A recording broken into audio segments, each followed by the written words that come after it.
शक्तिशाली अश्वत्थामा के 11 महान अस्त्र। अश्वत्थामा महाभारत के एक ऐसे योद्धा थे जिन्हें उन सब अस्त्रों का ज्ञान था जो उनके पिता गुरु द्रोणाचार्य को ज्ञात थे। अश्वत्थामा का अर्थ होता है घोड़े जैसी आवाज। द्रोणाचार्य जी को अनेक वर्षों तक किसी संतान की प्राप्ति नहीं हुई। तब उन्होंने भगवान शिव की आराधना कर वरदान स्वरूप एक पुत्र मांगा जिसमें प्रभु शिव जैसा युद्ध कौशल हो। अश्वत्थामा के सिर पर एक मणि थी जिससे उन्हें वे सब शक्तियां मिलती थी जिसकी वजह से वे बिना रुके लंबे समय तक युद्ध कर सकते थे। उस मणि की वजह से उन्हें भूख, प्यास और थकान का कोई एहसास नहीं होता था। यह मणि उनके शरीर को ऊर्जा देने का काम करती थी। इस मणि की वजह से उन्हें किसी भी देव, दानव, नाग या और किसी बीमारी से किसी प्रकार का भय नहीं लगता था। आप देख रहे हैं सत्संग सागर। यहाँ हम आपके लिए लाते हैं अद्भुत हिंदू कहानियाँ और धर्म ग्रंथों के रहस्य।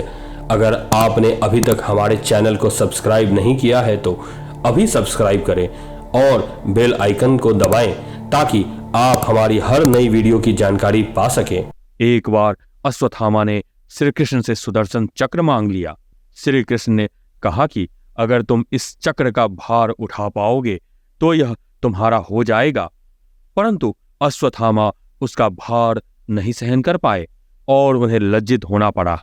युद्ध के समय अश्वत्थामा अपने पिता द्रोणाचार्य के पास आशीर्वाद लेने गए तो उनके पिता ने उन्हें विजयी होने का आशीर्वाद यह कहते हुए नहीं दिया कि अपने दम पर युद्ध जीतने वाला ही महान योद्धा होता है, न कि किसी के आशीर्वाद के दम पर। यह घटना दर्शाती है कि द्रोणाचार्य को अपने पुत्र की शक्तियों और पराक्रम पर तो गर्व था, पर वे भी जानते थे कि कौरव ये युद्ध नहीं जीत पाएंगे और उनका आशीर्वाद भी विफल जाएगा। अश्वत्थामा जीवन की आग में तपकर सोना बना था। जो 11 अक्षौणी सेना श्री कृष्ण से कौरवों को मिली थी उनमें से एक अक्षौणी सेना के सेनापति अश्वत्थामा भी थे। महाभारत युद्ध के चौथे दिन जब राक्षसों की सेना जिसका नेतृत्व घटोत्कच कर रहे थे उन्होंने कौरव सेना पर भयानक आक्रमण किया, तब सब अपनी जान बचाने के लिए भागने लगे। उस समय सिर्फ अश्वत्थामा ही थे जो उनके सामने डटे रहे। उन्हें किसी प्रकार का भय नहीं था। युद्ध में घटोत्कच के पुत्र अंजन पर्वा, जिसका दूसरा नाम बर्बरीक भी था, बिना किसी कवच पहने ही लड़ रहे थे क्योंकि उसका शरीर बहुत शक्तिशाली था। अंजन पर्वा ने अश्वत्थामा पर अपनी गदा फेंकी जिसे उसने अपनी असुरी माया से हजारों गदाओं में बदल दिया। अश्वत्थामा ने उसे वज्र अस्त्र से काट दिया। अश्वत्थामा ने अंजन पर्वा की छाती पर फिर से प्रहार किया, पर वे सब उस पर बेअसर साबित हुए। तब अश्वत्थामा ने अंजन पर्वा के सिर पर प्रहार कर उसे समाप्त कर दिया।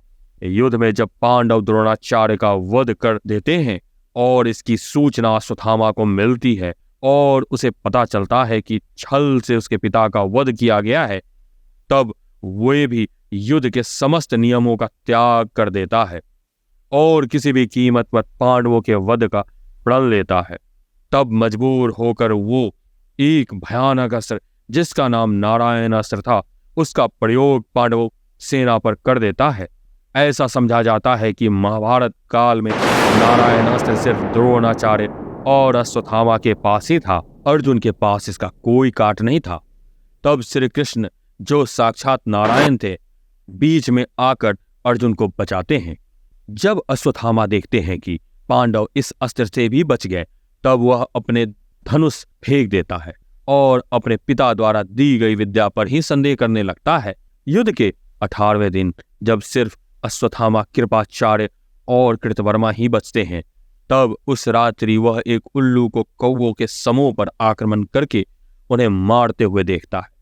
तब उसे भी यही करने की सूझती है। वह पांडवों के 5 पुत्रों को पांडव समझकर मार देता है। तब पांडव उसे मारने उसके पीछे जाते हैं तो अश्वत्थामा को और कुछ नहीं सूझता और वह उन पर ब्रह्मास्त्र का प्रयोग कर देता है। कुछ जगह ब्रह्मास्त्र की जगह ब्रह्मशीर अस्त्र का प्रयोग बताया गया है, पर यहाँ दोनों में कोई ज्यादा भेद नहीं है। तब अर्जुन भी उसी अस्त्र का प्रयोग कर देते हैं। ऋषियों की प्रार्थना पर अर्जुन अपना अस्त्र वापस ले लेते हैं, परंतु अश्वत्थामा को अस्त्र वापस लेना नहीं आता। तब वो उसका मुख अभिमन्यु की पत्नी उत्तरा के गर्भ की ओर मोड़ देता है, जिसकी वजह से हवा में अत्यंत गर्मी बढ़ जाती है। हाथी भी इतनी गर्मी बर्दाश्त नहीं कर पा रहे थे। इसे चलाने वाले के पास इसका पूर्ण ज्ञान होना आवश्यक था, अन्यथा ये अपनी सेना का ही नाश कर सकता था। किसी भी अनुभवहीन क्षत्रिय को इसे चलाने की अनुमति नहीं थी। अग्न्यास्त्र से उत्पन्न हुई अग्नि को वरुणास्त्र से शांत कर दिया जाता था। पर्जन्यास्त्र, इस अस्त्र से किसी भी समय आकाश में बादल उत्पन्न किए जा सकते थे। उनकी वजह से युद्ध मैदान में अंधेरा और भय का वातावरण बन जाता था। पर्जन्यास्त्र से उत्पन्न भयानक गर्जना के साथ वर्षा करते थे। यह अस्त्र भी वरुणास्त्र जैसा ही शक्तिशाली था। इसे सूक्ष्म और विराट दोनों रूपों में चलाया जा सकता था।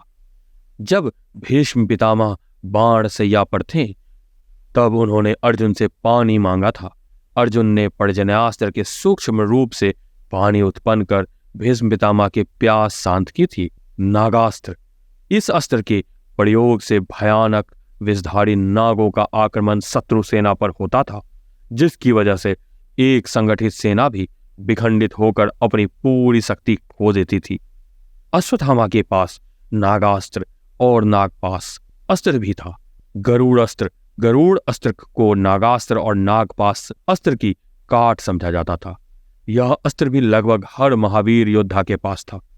रुद्रास्त्र, ये भगवान शिव का भयंकर विनाशकारी अस्त्र था। इसके आह्वान मात्र से शत्रु सेना में भय समा जाता था। समस्त 11 रुद्र की शक्ति इसमें समा जाती थी और ये भयंकर आंधी और वर्षा के साथ एक अति शक्तिशाली तूफान बनाता था, जो हजारों सैनिकों के जत्थे को क्षण में समाप्त कर देता था।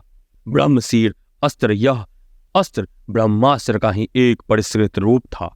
महाभारत में इस अस्त्र का प्रयोग सिर्फ अश्वत्थामा और अर्जुन ने किया था। यह एक ऐसा अस्त्र था जिसकी शक्ति किसी भी उपस्थित भौतिक पदार्थ में उत्पन्न की जा सकती थी और वो एक अस्त्र बन जाता था। जब इसे अस्त्र का आह्वान किया जाता था, तब आकाश में भयंकर बिजली कड़कने लगती थी। सब तरफ भय का वातावरण बन जाता था। पूरी आकाश इसके शोर से भर जाता था। ऐसा कहा जाता है कि पेड़ और पर्वत तक डोलने लगते थे। इस अस्त्र में देवों तक को समाप्त करने की भीषण ताकत थी। आपको अश्वत्थामा के इन विभिन्न अद्भुत अस्त्रों में से कौन सा अस्त्र सबसे शक्तिशाली और प्रभावशाली लगता है और क्यों? कमेंट बॉक्स में कमेंट करके हमें जरूर बताएं। अपने प्रियजनों तक यह ज्ञान पहुंचाने के लिए वीडियो को सब्सक्राइब और शेयर करना मत भूलिए। सब्सक्राइब बटन के बगल में बनी छोटी सी घंटी भी बजा दीजिए। जय श्री कृष्ण। हर हर महादेव।